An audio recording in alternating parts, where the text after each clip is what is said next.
Bismillahirrahmanirrahim. Là, nous avons les salutations d'usage par le guide Assetchir Adan Haïdara. Salutations d'usage, il invoque par là la paix et le salut de Dieu sur tout bon musulman. Comme nous l'a ordonné le prophète Muhammad sallallahu alayhi wa sallam. Alhamdulillah, Dieu merci. Nous saluons Dieu et le remercions en reconnaissance de ses bienfaits. Et nous prions sur notre vénéré prophète Muhammad sallallahu alayhi wa sallam, ainsi que sa noble famille et ses nobles compagnons. En cette nuit, comme vous le savez tous, pareille nuit est la nuit à laquelle a eu lieu la naissance d'Imam Hussein alayhi salam.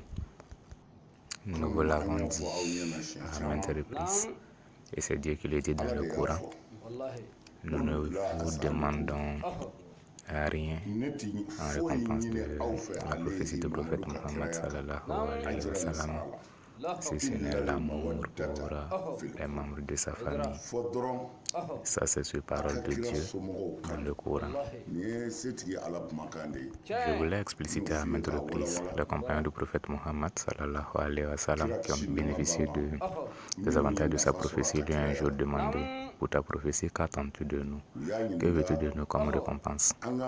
Pour ceux en tout cas qui ont compris les avantages de la prophétie du prophète Muhammad sallallahu alayhi wa sallam, ceux dont la compréhension ne se limite pas à la prière, savent que les avantages de la prophétie du prophète Muhammad sallallahu alayhi wa sallam, c'est pour nous permettre, n'est-ce pas, de vivre en paix ici-bas comme dans l'au-delà. Ta femme reste ta femme, la femme d'autrui reste sa femme. Ta grandeur et ta dignité restent tiennes. La grandeur et la dignité d'autrui restent siennes. Si réellement l'islam est compris, si réellement la mission prophétique du prophète Muhammad sallallahu alayhi wa sallam est réellement comprise. Et c'est dans ce sens qu'il figure dans le Coran par rapport à l'envoi du prophète Muhammad sallallahu alayhi wa sallam. Dieu dit: nous ne t'avons envoyé Muhammad que pour être une miséricorde pour toute l'humanité. Que pour être une miséricorde pour toute l'humanité. C'est la seule et unique raison pour laquelle nous t'envoyons, que pour être seulement une miséricorde pour toute l'humanité. Ça, c'est le Coran qui parle. Dieu n'a pas dit que pour être une miséricorde pour les musulmans ou encore pour les arabes, mais une miséricorde pour toute l'humanité. Toute l'humanité. Pour toute l'humanité, sans exception. Parlant de toute l'humanité, toutes les créatures de Dieu y figurent, même les animaux et les végétaux. Maintenant, la question que tout bon musulman doit se poser: comment toutes ces créatures peuvent-elles bénéficier de la miséricorde que est le prophète Muhammad sallallahu alayhi wa sallam? Comment cela peut être possible? Voilà la question que tout bon musulman doit se poser. Comment les athées et les idolâtres peuvent-ils faire partie de cela? Nous comprenons à travers ça que le prophète Muhammad sallallahu alayhi wa sallam et Dieu ne se sont jamais contredits. Si vous voyez cela quelque part, c'est que soit c'est un mensonge, soit c'est vous qui n'avez pas compris. Car Dieu, le prophète, ne se contredit jamais. Et écoutons maintenant le prophète. Qu'est-ce que le prophète a dit lorsque les Juifs et les chrétiens lui ont posé la question à savoir: tu dis que tu es un prophète, car tu as envoyé?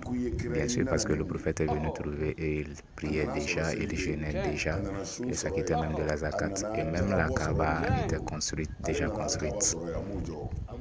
Qu'est-ce que le prophète Muhammad sallallahu alayhi wa sallam a répondu? Le prophète dit: j'ai été envoyé que pour redorer le blason de mœurs. J'ai été envoyé pour abolir tout ce qui est mauvais comportement et parachever le bon comportement. Voici pourquoi j'ai été envoyé.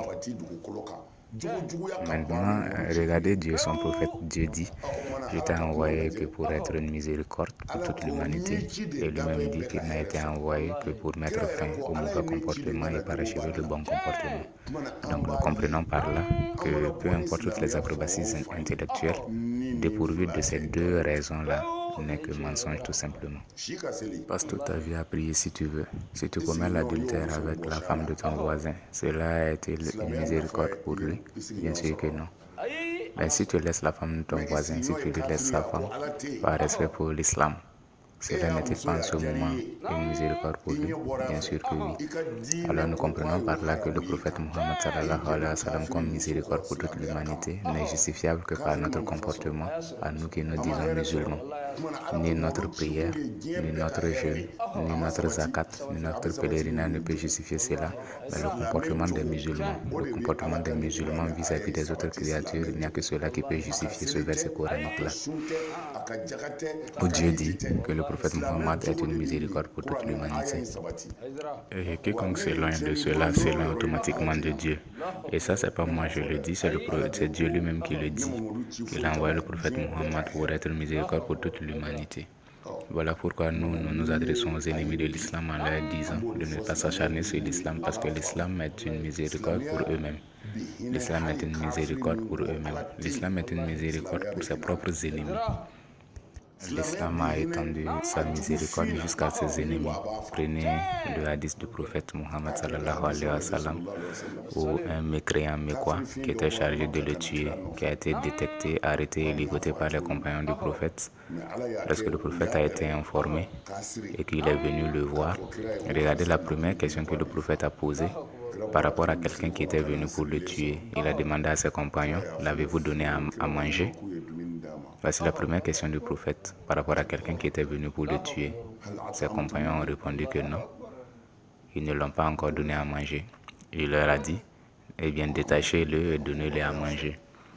Et c'est seulement que une fois que ce dernier a été rassasié, que le prophète Mohammed a demandé en ce moment qu'on l'amène vers lui.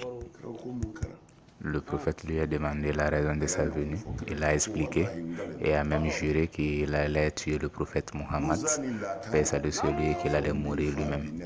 Le prophète lui a donné les conseils qu'il pouvait et après ces conseils, le prophète lui a demandé à ce qu'on le laisse partir. Mais il a été convaincu par le comportement du prophète et il a décidé, n'est-ce pas, d'intégrer l'islam parce qu'il trouvait que c'était la vraie religion. Donc voilà comment ce dernier a été converti à l'islam. Ainsi donc, si vous nous voyez célébrer l'anniversaire de l'imam Hussein, l'imam Ali, l'imam Hassan, ainsi que de Fatmata et Zahara, ce n'est nullement par plaisir ou pour une raison quelconque personnelle, mais c'est plutôt parce que c'est une exhortation de Dieu, c'est un ordre de Dieu dans le Coran. Lorsque, en réponse à la question que les compagnons du prophète Mohammed sallallahu alayhi wa sallam lui ont posée, à savoir quelle récompense voudrait-il pour sa prophétie qui leur a été très bénéfique, parce que grâce à cela, ils ont vécu sur terre ici-bas en paix avec leurs épouses.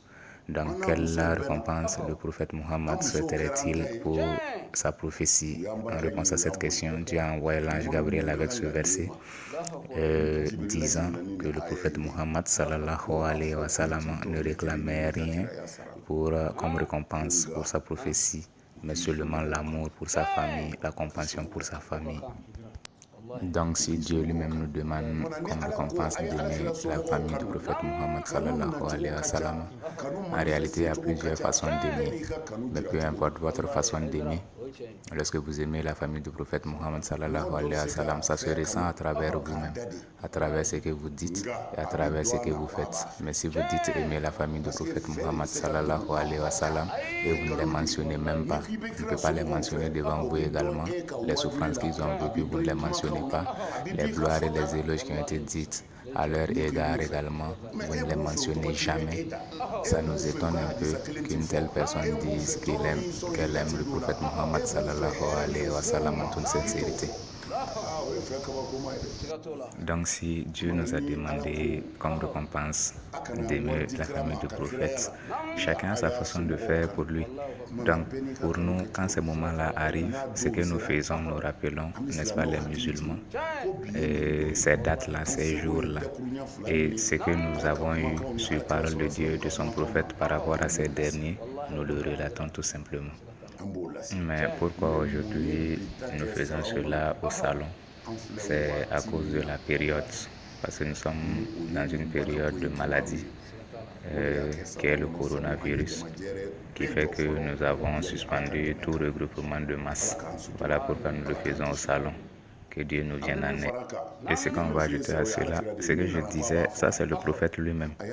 Quelqu'un qui est venu pour le tuer, il l'a attrapé et il l'a relâché. Et grâce à ce comportement, la personne s'est convertie à l'islam. Voilà pourquoi on vous dit, n'appelez pas les gens à l'islam à travers votre bouche, mais appelez-les plutôt à travers votre comportement. Sayyidina Ali Asadullah al-Ghalib.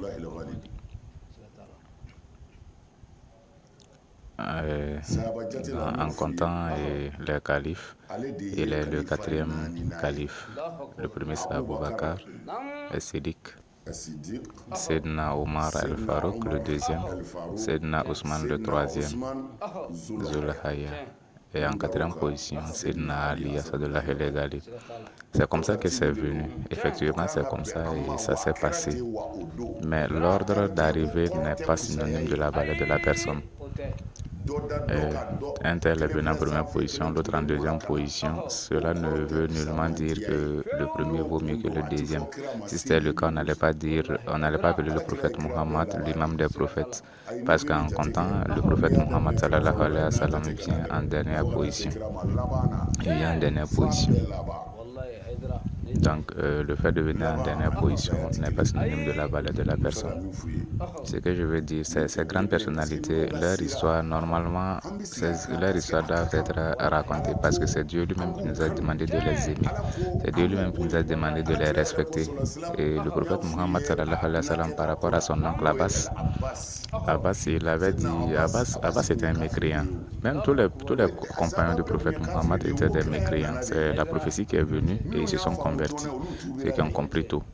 Mais ceux qui n'ont pas compris tout, eux ne se sont pas convertis. Ils ont fait la guerre au prophète Muhammad, ils ont tué plein de ses compagnons. Ceux qui ont fait cela, son oncle Abbas y figurait. Mais Dieu a fait, son oncle Abbas a été capturé lors d'une guerre. Il a été capturé avec les autres captures de guerre à Médine. Il a été attaché avec les autres captures de guerre. Donc le prophète Muhammad sallallahu alayhi wa sallam, il est sorti. En venant à la mosquée, il a entendu les captures de guerre. Il est allé les voir. Il allait trouver que son oncle Abbas était parmi eux. Il est revenu à la maison et il n'a pas pu supporter. Il est reparti. Il allait leur dire, j'ai vu mon oncle Abbas parmi les captures de guerre attaché. Vraiment, ça ne m'a pas trop plu. Ouais, le prophète, un oncle qui voulait le tuer, qui voulait tuer ses compagnons. Et quand il a vu ce dernier attaché avec les autres captures de guerre, ça ne l'a pas plu. Donc il allait voir ses compagnons, il les a expliqués. Il y a mon oncle parmi les captures de guerre. Et vraiment, je ne suis pas trop content de la manière dont il est attaché là-bas. Il faut le détacher. Donc, vous voyez, l'islam est une religion qui a besoin d'être explicitée.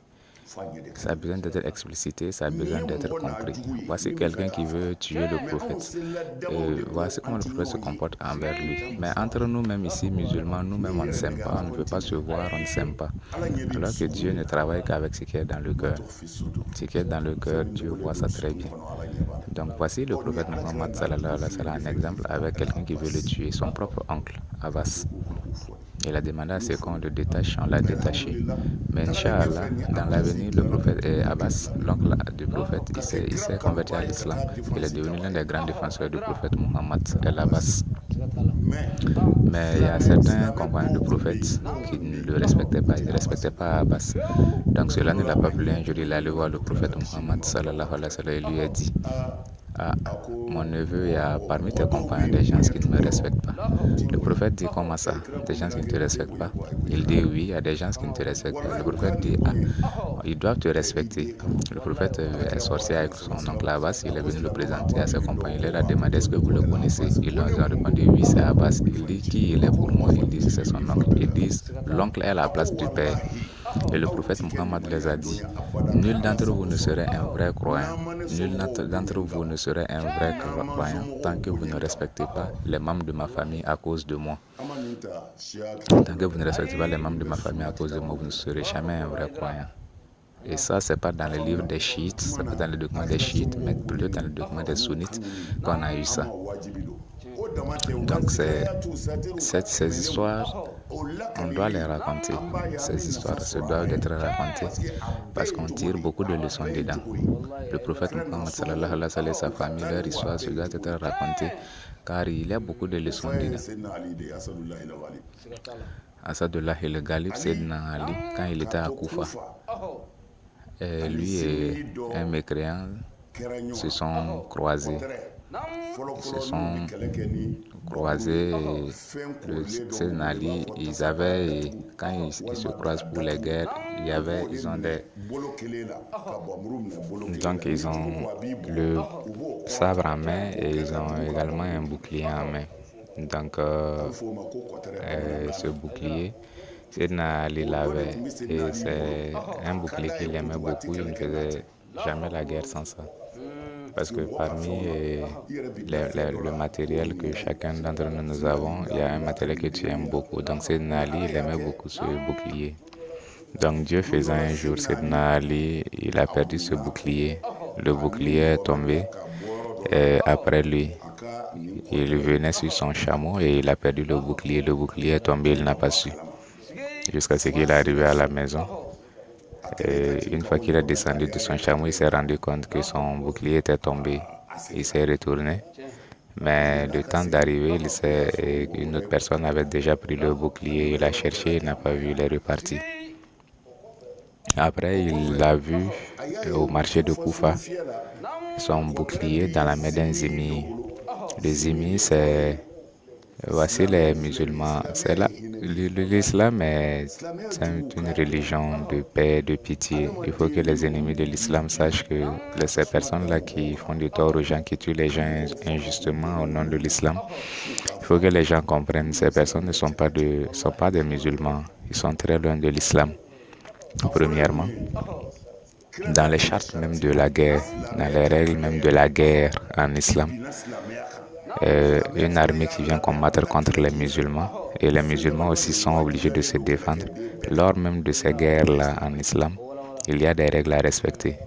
Quand vous partez pour ces guerres, au nom de l'islam, l'islam a interdit qu'on tue les musulmans et les vieux. On ne tue pas les vieux lors des guerres en islam. On ne tue pas les femmes. Peu importe la tendance de la guerre, on ne tue pas les femmes, sauf si elle a une arme en main. Il est interdit également de tuer les enfants. Il est interdit de couper les arbres. Il est interdit de gâter, de détruire les lieux de culte, même si ces lieux de culte appartiennent à d'autres confessions religieuses. Voici les règles des guerres en islam. Voici ce qui est enseigné à tous soldats musulmans. On ne tue pas les vieux, on ne tue pas les femmes, on ne tue pas les enfants. Et on ne tue pas les dirigeants religieux des autres confessions religieuses.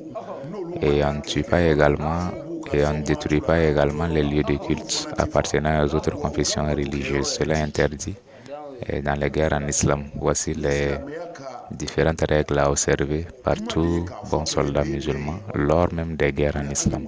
Mais regardez aujourd'hui ce qui se passe. On tue les enfants, on tue les femmes, on les égorge même au nom de l'islam. Mais est-ce que ça c'est l'islam? Le prophète n'a pas enseigné ça. C'est que les règles de l'islam, c'est ce que le prophète a enseigné. Donc s'il n'y a pas un autre prophète, il faut que ces personnes-là sachent que ce que ces personnes-là font, cela n'a rien à voir avec l'islam, cela n'a rien à voir avec les idéologies islamiques. Donc si cela est compris, Sayyidina Ali, lui et son zimiou. Le zimiou, c'est quoi? Le zimiou, c'est un nom arabe. Le zimiou, ça représente toute personne ou encore tout groupe qui a combattu les musulmans. C'est ici que vous vous rendez compte que l'islam est une religion de parole donnée, c'est une religion de promesses. Et tout pays, encore tout groupe que le prophète et ses compagnons ont vaincu lors des guerres, il ne les a jamais obligés à se convertir à l'islam. Le prophète ne peut même pas faire ça parce qu'en faisant ça, il contredit le Coran. En faisant cela, il contredit le Coran. Parce que Dieu nous dit dans le Coran, la ikra afidin. Il n'y a pas de contrainte en religion. Peu importe le sens que vous donnez à ce verset coranique, ça a un seul sens. Il n'y a pas de contrainte en religion. C'est ce que ce verset signifie. On ne peut pas obliger une personne à se convertir à une religion, c'est impossible. C'est impossible. Une fois que tu arrives à vaincre une personne, tu veux l'obliger à être musulman.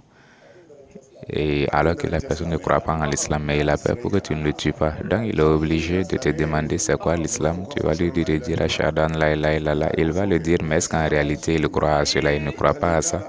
Tu lui dis de prier, il va prier. Tu vas lui dire de jeûner, il va jeûner. Mais est-ce qu'il est réellement devenu musulman? Non, parce qu'il n'a pas le choix. S'il ne le fait pas, vous allez le tuer. Et donc il est obligé de le faire et il est devenu musulman, c'est pas la même chose. Donc le prophète Muhammad sallallahu alayhi wa sallam. Donc ce que je suis en train de dire, on ne peut pas contredire. On ne peut pas le contredire. Je suis en train de dire ce que Dieu et son prophète Muhammad sallallahu alayhi wa sallam ont dit. On ne peut pas obliger une personne à être musulman. La religion, c'est le cœur, ce qui est dans le cœur. Croire en Dieu, l'accepter. Peu importe la religion, il faut obligatoirement croire à l'avance. Donc si tu obliges une personne, et la personne est obligée de t'obéir parce qu'il a peur de toi, mais est-ce qu'il a accepté ça dans son cœur? Donc on ne peut pas obliger une personne à être musulman. Le prophète ne l'a jamais fait. Il n'a jamais obligé une personne à être musulman. S'il l'avait fait, on n'aurait pas les imieux.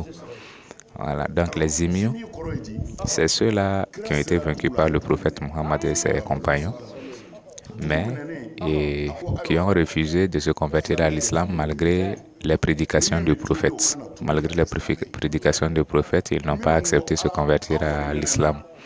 Nous, en tout cas, on a été vaincus, mais on ne se convertit pas à l'islam. Nous allons rester dans notre religion. Voici ceux-là qu'on appelle les imieux. Ils ont été vaincus, mais ils ont refusé de se convertir à l'islam. Mais le prophète Muhammad n'a pas interdit cela. Il dit, il n'y a pas de souci. Si vous ne vous convertissez pas à l'islam, il n'y a pas de souci. Mais votre pays est aujourd'hui sous l'autorité musulmane. Et le pays, dans la gestion du pays, il y a beaucoup de travaux qui doivent se faire. Donc, comme tout bon citoyen, vous allez nous faire la promesse de payer les impôts et les taxes comme tout le monde et de ne pas nous faire la guerre. Donc, voici le contrat que le prophète Muhammad et ses compagnons signaient avec ces émirs là, ces personnes qui ont été vaincues mais qui ont refusé de se convertir à l'islam.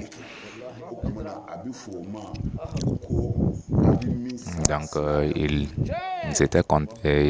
devaient payer comme tout bon musulman les taxes et les impôts pour permettre à l'autorité musulmane de travailler, de gérer le pays comme il se doit. Donc, cela se faisait pour le bon fonctionnement du pays. Donc, c'est cela seulement qui était une obligation sur eux. Hormis cela, ils n'étaient pas obligés de pratiquer leur religion. Et il était même interdit à tout musulman de les faire du tort. Parce que si tu le faisais, le prophète disait que quiconque parmi les musulmans qui les touchait, qui les faisait du tort, n'était plus musulman. Parce qu'il y avait une promesse entre eux.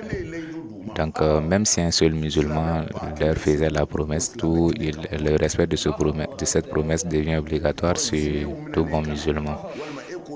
Donc, après la capture des émirs, un musulman qui les a donné la promesse en leur disant qu'ils seront en paix. Donc, du moment où un musulman leur a fait cette promesse, donc tous les musulmans se doivent de respecter cette promesse-là. Donc, leur accorder la paix parce qu'il y a un seul musulman qui leur a déjà fait cette promesse. Donc, vous vous rendez compte, l'islam est une religion de promesse, c'est une religion du respect de la parole donnée. Donc, le prophète Muhammad lui-même, en expliquant l'islam, un jour, il y a des musulmans qui ont quitté la Mecque et venaient s'ajouter aux musulmans à Médine pour les aider lors d'une guerre. Ces derniers ont été rencontrés par des mécréants, dont Abu Jahl. Il les a demandé où ils vont.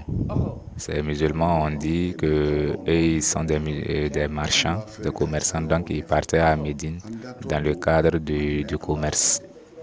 Il les a demandé, vous ne partez pas pour vous ajouter au prophète pour lutter contre nous? Ils ont dit non. Ils disent, on part seulement dans le cadre du commerce. Abu Jahl dit, si c'est le cas, donc vous pouvez aller. Donc ils sont partis à Médine.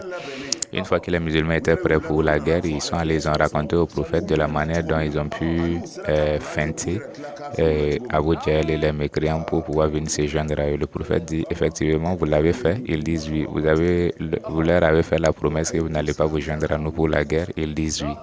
Le prophète dit, dans ce cas, respectez votre promesse parce que lorsque un musulman donne sa parole, il la respecte. Vous pouvez vous ajouter à nous, certes, mais vous leur avez fait la promesse que vous n'allez pas vous ajouter à nous. Donc respectez votre promesse pour que ces derniers ne disent pas que les musulmans ne sont pas des hommes de parole. Donc respectez votre parole, vous pouvez rester.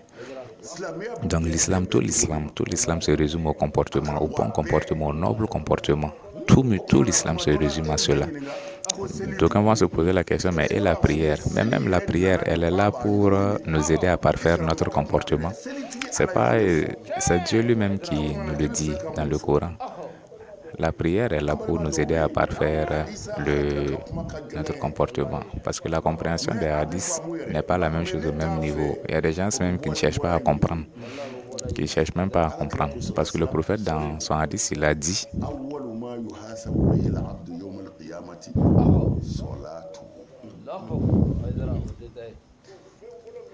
la première question qui nous sera posée le jour de la résurrection, lorsqu'on arrivera là-bas, la première question qui sera posée aux musulmans, la première question sera sur la prière. Ça concerne la prière. Donc, si on vérifie la prière et qu'on voit que tout est bon, on peut vérifier le reste. Mais si la prière n'est pas bonne, en ce moment, on ne cherche plus à contrôler le reste. Et beaucoup de gens n'ont pas compris ce hadith. Ils ont utilisé ce hadith pour dire que c'est la prière qui est le plus grand. C'est vrai, mais c'est qu'ils n'ont pas compris. Regardez un docteur, lorsque vous venez en consultation et qu'il vous consulte, et il se rend compte que vous avez des maux de ventre. Mais l'origine est due à la consommation de la pâte d'arachide. Le docteur vous dit, ne consommez plus la pâte d'arachide et il vous donne des produits à prendre. Et ensuite, il vous donne rendez-vous pour une visite. Vous n'avez pas accepté de laisser la consommation de la pâte d'arachide. Vous n'avez pas pris les médicaments normalement.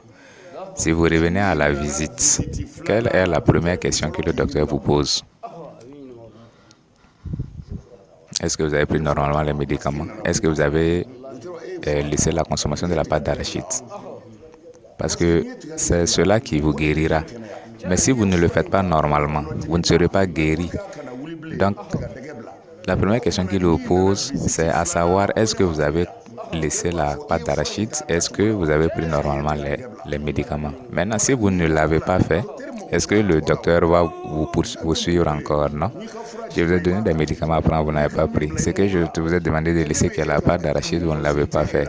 Que dois-je faire? Rien. Donc la prière est à l'image de cela. Elle est à l'image de cela. L'objectif recherché, c'est le bon comportement. De la même manière que l'objectif recherché par le docteur, c'était votre guérison et non les médicaments. Donc, l'objectif recherché chez Dieu, à travers la prière, c'est le bon comportement. Ce n'est pas le fait de nous faire prier inutilement, non. Mais l'objectif recherché, c'est le bon comportement. Parce que Dieu nous dit qu'il a envoyé le prophète pour que nous soyons et nous vivons en paix. Donc, ce qui va nous permettre de vivre en paix, c'est le bon comportement. Ce qui va nous permettre d'avoir de bons comportements, c'est la prière. Voilà pourquoi la prière est regardée en première position.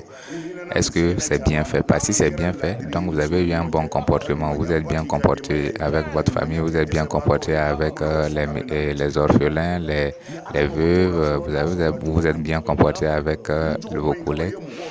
Donc, si la prière est bien faite, c'est que vous êtes bien comporté. Mais si on regarde la prière qu'elle n'est pas bien faite, donc vous n'avez pas eu un bon comportement. Donc, vous avez passé votre temps à faire de tort aux gens. Donc, voilà pourquoi la prière sera la première chose qui sera vérifiée. Elle n'est pas la première chose qui sera demandée parce qu'elle est plus grande. Non. Mais juste parce que c'est le médicament et pour avoir le bon comportement. Et si vous n'avez pas pris votre médicament, l'objectif qui est le bon comportement n'est pas atteint. Voilà, si ça se comprend, si cela se comprend. Donc, c'est Ali.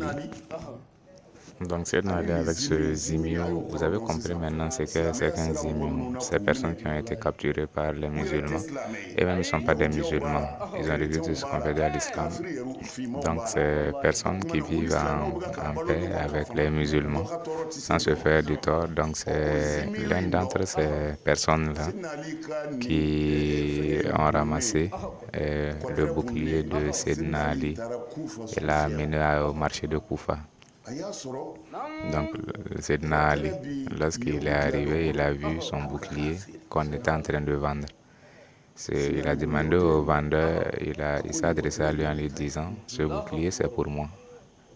Le vendeur dit non, c'est pas pour toi. Sayyidina Ali dit, ce bouclier c'est pour moi, c'est le mien, je le reconnais.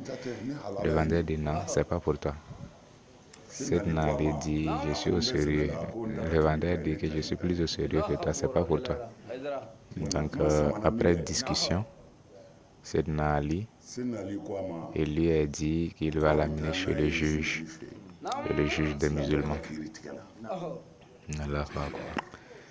Donc, regardez, ce jour, c'est Sayyidina Ali qui était le califat. S'il voulait lui faire la force, il pouvait le faire, mais il ne l'a pas fait. Il ne s'est pas rendu justice lui-même. C'est lui qui a été nommé juge et qui doit juger.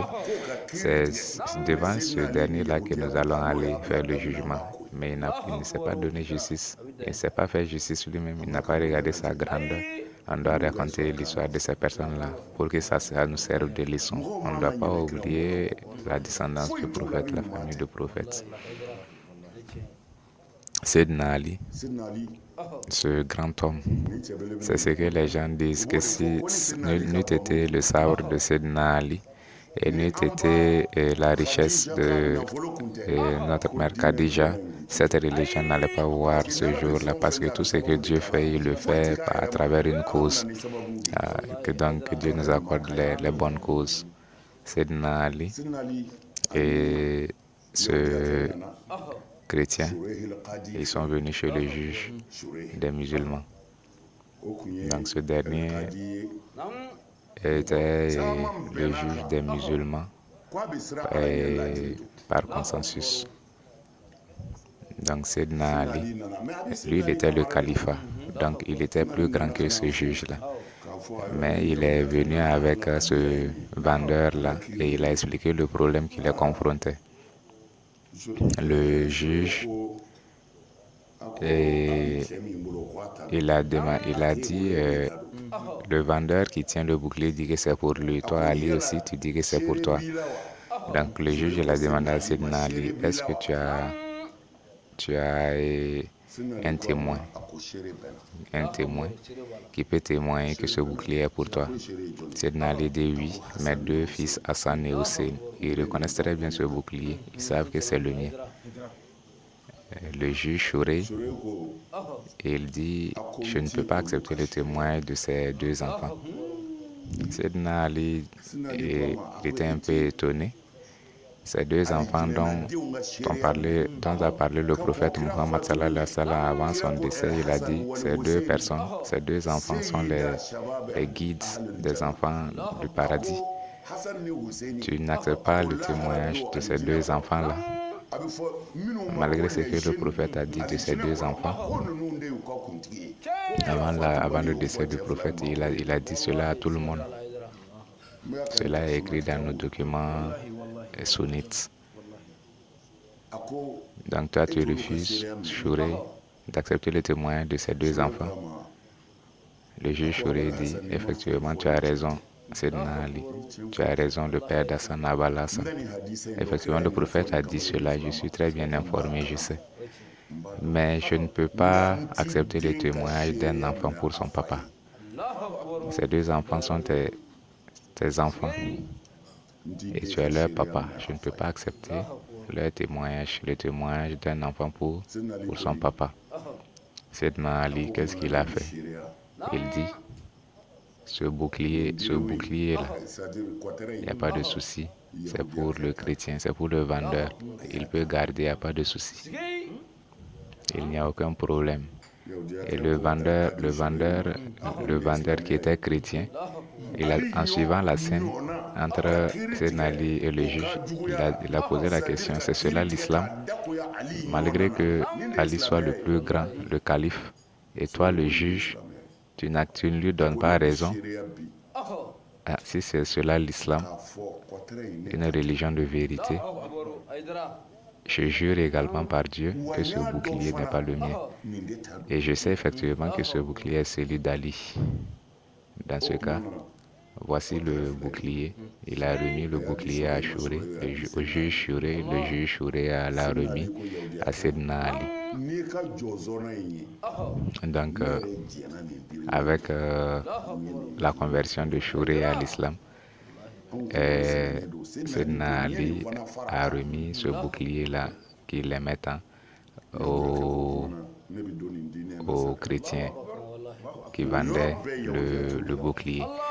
Et cela a amené le chrétien à se convertir à l'islam. Bon, regardez vous-même, comportement sur comportement, le bon comportement sur le bon comportement, noble comportement sur noble comportement, voici l'islam. Mais ici, chez nous, les musulmans, c'est un tel, il prie tout le temps, un tel, il n'a jamais abandonné la mosquée malgré son âge, malgré sa vieillesse, malgré sa maladie, il est tout le temps dans la mosquée. Voici les éloges des musulmans aujourd'hui chez nous. Mais les gens ne cherchent pas à savoir comment se trouve, comment est sa famille, comment il entretient sa famille, quelle éducation donne-t-il à ses enfants, comment sont ses femmes. On ne dit jamais, comme éloge des musulmans chez nous ici, un tel est véridique, un tel il ne ment jamais, un tel il ne critique jamais les gens. Non, c'est tout le temps, il est dans la mosquée, il n'abandonne jamais la mosquée. Donc, c'est dommage. Ce soir-là, je ne suis pas venu pour prêcher, pour prédire. Je suis venu juste pour faire des bénédictions parce que c'est l'anniversaire de Sayyidina et d'Imam Hussein. Ce sont des événements que l'on ne doit pas rater parce qu'il y a beaucoup de bénédictions dedans. Donc quand vous dites que vous aimez la famille du prophète, c'est pas seulement prononcer leur nom, seulement faire leurs éloges, dire qu'ils sont grands, ils sont des grandes personnes. Non, c'est pas cela les aimer. Ils sont grands, ça c'est fini. Ils sont grands, Dieu leur a donné leur grandeur, ça c'est déjà fini. Mais quelle est la part? Qu'est-ce que toi tu dois faire? Qu'est-ce qu'ils ont fait? Qu'est-ce qu'ils ont fait et qu'est-ce qu'ils nous ont demandé de faire? Qu'est-ce qu'ils nous ont interdit et nous devons nous défaire de cela. Donc, en tant que musulmans, l'amour du prophète, l'avantage que nous avons dans cet amour-là, c'est de les suivre, faire ce qu'ils ont fait qui est bon et nous éloigner de ce qu'ils nous ont interdit qui est mauvais. Donc voici à quoi se résume l'amour de la famille du prophète. Donc si cela est compris, on ne va pas aller loin. Sayyidina Hussein, c'est quelqu'un qui avait vraiment la main sur le cœur. Il a subi beaucoup de torts. Il a subi beaucoup de torts, énormément de torts. Le prophète Mohammed sallallahu alayhi wa sallam a présenté Hussein à tout le monde, à tous les musulmans. Et il les a dit,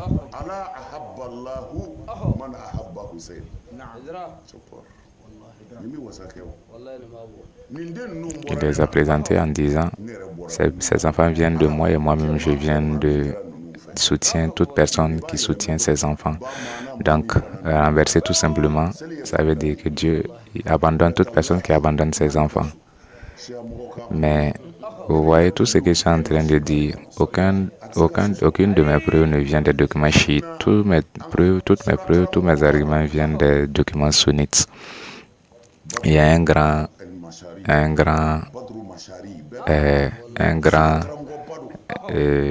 Ustaz sunnite qui dit ceci. Il dit Sayyidina Hussein, un jour le prophète Mohammed il était en train de prier, faisait la prière de Isha. Sayyidina Hussein est venu monter sur lui pendant qu'il était en prosternation. Hussein est venu, il est monté sur lui pendant que le prophète était en prosternation. Le prophète est resté en prosternation pendant très longtemps sans se lever. les musulmans ne comprenaient rien. Ceux qui priaient derrière le prophète ne comprenaient rien parce qu'ils ont duré dans cette position. Et après un certain temps, le prophète s'est relevé. Donc, à la fin de la prière, il y a des compagnons qui lui ont demandé est-ce que c'était un verset Dieu révélait un verset ou quoi? Il dit non. C'était pas un verset que Dieu révélait, c'était Hussein qui est venu monter sur moi. J'ai pas voulu me lever avec lui. Je l'ai laissé prendre tout son temps avant de me lever. Regardez l'amour que le prophète avait pour ces enfants-là. Ce sont ces enfants-là qui le tenaient compagnie. Mais regardez comment Hussein a été tué. Ça s'est fait devant tout le monde. Le prophète Mohammed sallallahu alayhi wa sallam, un jour, il y a une de ses femmes qui était assise à la porte. Ce jour, le prophète était fatigué, il est rentré pour se reposer. Il a demandé à sa femme qu'il ne soit dérangé par personne. Donc, la femme, pour que quelqu'un ne vienne pas en tout cas le déranger dans son repos, la femme est restée assise devant la porte. Et voilà que Hussein est arrivé. Hussein voulait rentrer. Et la femme du prophète, elle a flatté Hussein pour que Hussein ne puisse pas rentrer et déranger le prophète. Donc, à un moment donné, elle-même, elle a oublié Hussein, elle est allée vaquer à d'autres occupations et Hussein est rentré. Cette femme, elle raconte en disant qu'elle était assise et elle a entendu des gémissements. Pendant qu'elle était assise, elle a entendu des gémissements. Dans la chambre où se trouvait le prophète Mohammed. Elle s'est levée, elle est rentrée, elle allait trouver Hussein, Sayyidina Hussein qui était assis sur le prophète Mohammed sallallahu alayhi wa sallam. Sallallahu alayhi wa sallam. Et elle a demandé au prophète, mais qu'est-ce qui se passe? Ces gémissements, c'est pourquoi? Pourquoi gémis-tu? C'est le prophète Mohammed, paix et salut sur lui, il a répondu en disant, l'ange Gabriel vient de quitter ici en me disant que Sayyidina Hussein sera tué. Sayyidina Hussein sera tué. Voici le message que l'ange Gabriel vient de me donner. Donc, toute cette histoire, on vous raconte pourquoi. Toute cette histoire-là, on vous le raconte dans quel objectif. Pourquoi Hassan a été empoisonné? Pourquoi Sayyidina Hussein a été tué ainsi? On vous raconte ceci. Pour quelle raison? Regardez, ils n'ont pas été tués par des mécréants. Ils n'ont pas été tués par des idolâtres. Ils ont été tués par ces mêmes personnes-là qui prient. Qui priait derrière le prophète Mohammed. C'est eux qui l'ont tué. Mais pourquoi on raconte toute cette histoire? Juste pour que vous sachiez que toi-même là où tu es aujourd'hui, peu importe le tort que tu auras dans ce monde, peu importe le tort que tu auras dans ce monde, celui-là que Dieu aime plus que tout le monde, celui-là qui vaut 1000 fois mieux que toi, le tort que ce dernier a eu, malgré sa grandeur, malgré que cette personne vaut 1000 fois mieux que toi, donc, peu importe le tort que toi-même tu auras, tu dois savoir en tout cas gérer ce tort, tu dois pouvoir supporter ce tort-là. Donc, Dieu, une fois, il disait au prophète Mohammed, je sais qu'il y a certaines paroles que tes compagnons disent qui te font mal, mais sache que ça n'a pas commencé par toi. Avant toi, les autres prophètes qui étaient là, également, ils ont suivi tout cela. Ils ont suivi tout cela. Donc, Sayyidina Ali, ce grand homme-là, ce grand homme qui a construit l'islam avec son sabre, il est le mari de la fille du prophète Mohammed. Et toute la descendance du prophète Mohammed sallallahu alayhi wa sallam vient de ce dernier-là, Sayyidina Ali et Fatimata Zahara. Donc, Sayyidina Ali, une fois, le prophète Mohammed lui a dit, et le prophète l'a appelé. Il l'a appelé dans la chambre et il lui a dit c'est que le prophète voulait lui dire. Le prophète lui a confié un secret. Et le prophète lui a dit, montrant la barbe de Sayyidina Ali, il lui a dit, tu vois cette barbe, tu ne mourras jamais tant que cette barbe ne soit pas rougie par ton sang. Cette barbe sera rougie par le sang de ton crâne. Tu ne mourras jamais, tu ne mourras pas tant que cette barbe ne sera pas rougie par le sang de ton crâne. Donc Seydina Ali, une fois, il est tombé malade, très malade. Il y a deux versions. Il y a une version qui dit qu'il était dans une forêt à Médine et on l'a amené à Médine. Mais dans l'autre version, on dit qu'il était à Médine déjà et on disait qu'il fallait aller chercher un médecin pour lui.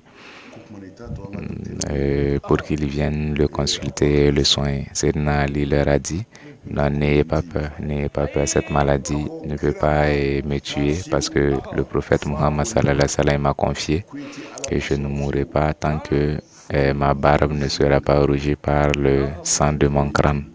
Tant que cela n'est pas fait, je ne mourrai pas. Donc cette maladie ne m'emportera pas, ne vous inquiétez pas. Donc Seydina Ali, il connaît très bien les sacrifices, il connaît très bien les prières. Mais même le prophète Muhammad qui lui a dit cela, est-ce que ce dernier ne pouvait pas lui donner des invocations, encore des sacrifices à faire pour qu'il soit épargné de cela? Non. Il y a des choses qui sont déjà ficelées, fixées par Dieu. On ne peut pas les changer ni par un sacrifice ni par une invocation quelconque. Mais nous n'allons pas rentrer dedans. Mais juste sachez que la famille du prophète Muhammad sallallahu alayhi wa sallam, ils n'ont pas eu la paix. Ils n'ont pas vécu en paix. Ils n'ont pas vécu en paix. Souffrance sur souffrance. Même leur simple nom, quand on le prononçait, on ne pouvait pas avoir la paix. En prononçant simplement leur nom. Si vous prononcez leur nom, vous subirez persécution sur persécution, souffrance sur souffrance. Mais pourtant, ce sont eux, c'est à travers eux que nous serons agréés par Dieu le jour de la résurrection. Mais regardez comment ils ont été tués, de la façon dont Hassan a été tué, de la façon dont Hussein a été tué. Mais moi, je vous demande, est-ce que Dieu n'était pas là? Dieu, il était là, mais regardez comment ils ont été tués. Donc, à travers cela, vous devez pouvoir supporter tout ce qui vous arrive à vous-même aujourd'hui. Parce que ces personnes-là qui sont plus grands que nous, regardez ce qu'ils ont subi. Donc, peu importe ce que nous subirons aujourd'hui, que ce soit une maladie, que ce soit un tort quelconque, si vous vous mettez à penser à la famille du prophète Muhammad, ce qui leur est arrivé, la souffrance qu'ils ont vécue, vous devez pouvoir supporter également les épreuves que Dieu vous apporte. Seydina Ali, qu'est-ce qu'ils n'ont pas fait? Ils ont gâté son nom en disant qu'il ne prie pas. Mais le jour qu'il a été tué, il a été dit aux gens qu'il a été tué dans la mosquée. Et lorsque les gens ont entendu cela, les gens se sont découragés. Ils se sont demandé, mais il a été tué à la mosquée, donc il priait alors. Donc beaucoup de gens étaient déçus, beaucoup de gens étaient découragés. Donc, vu tout ce qui est arrivé à ces personnes-là, qui valent mieux que nous tous. Donc, si quelque chose vous arrive comme tort, normalement, vous devez pouvoir supporter les épreuves de Dieu qui vous arrivent, vous devez pouvoir les supporter si vous pensez à ces gens-là. Mais malgré la période dans laquelle nous sommes, on doit rappeler aux gens ces périodes-là, ces événements-là, ces jours-là, les dates des anniversaires de ces personnes-là qui sont la famille spirituelle du prophète Muhammad. Donc il ne faut pas que les gens aient peur. Il ne faut pas que les gens aient peur. Dieu, il a déjà fini. Il a déjà décrété. Il a déjà fini.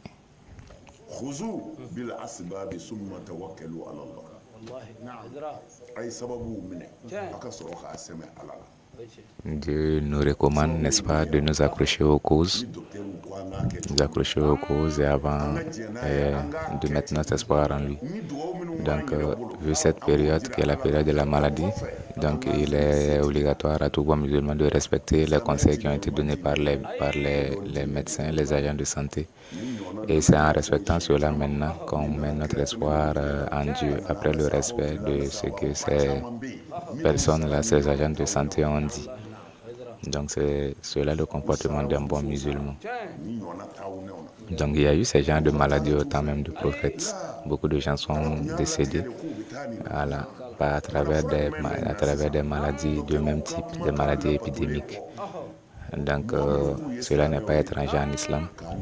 Donc après le respect des conseils donnés par les agents de santé, maintenant on met notre espoir en Dieu.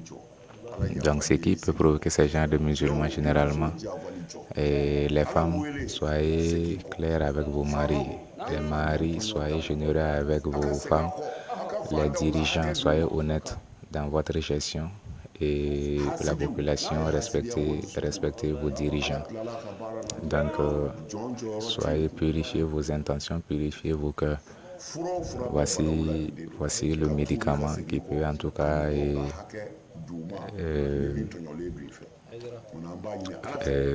mettre fin à de telles maladies. Donc que Dieu nous préserve, que Dieu préserve nos pays, que Dieu préserve tous les pays, que Dieu préserve tout le monde, que Dieu nous préserve, que Dieu préserve la population mondiale, que Dieu nous accorde longue vie, que Dieu nous offre beaucoup d'années. En fait, au fait, c'est pas la peur, que ce soit la maladie ou pas. Les cimetières sont remplis. Les gens meurent, que ce soit de telles maladies ou pas. Les gens ne font que mourir. Les gens ne font que mourir. Chaque jour que Dieu fait, les gens ne font que mourir. Donc ce n'est pas de la peur. Ce n'est pas de la peur.